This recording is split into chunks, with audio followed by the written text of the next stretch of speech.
We know that sin caused a barrier between man and Yahweh, which caused Adam's expulsion from Eden. But Yahweh did not leave man in the state of despair.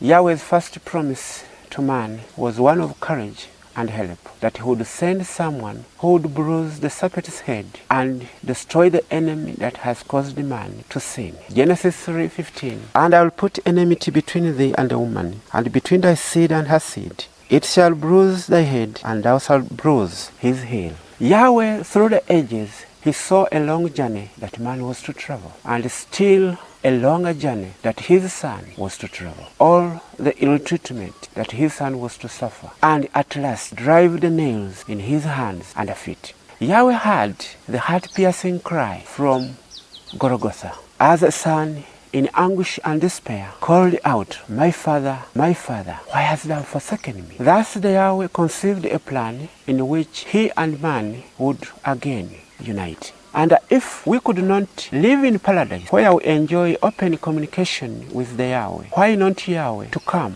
and live with us? Exodus 25:8, and let them make me a sanctuary that I may dwell among them. The First Testament had the earthly sanctuary dedicated with the blood of animal sacrifices. The Second Testament has the heavenly sanctuary dedicated with the blood of the Yeshua. Let's read Hebrews chapter 10 verse 19, which confirm to us that having therefore brethren boldness to enter into the holiest by the blood of the Yeshua. We must have the boldness to enter into the holiest by the blood of the Yeshua at the 3rd and the 9th hour for the forgiveness of our sins through our sacrifice, Yeshua Messiah, our Savior. So without our obedience to the heavenly sanctuary system, there is no mankind who can be saved. May you like and share. Subscribe for more scripture content.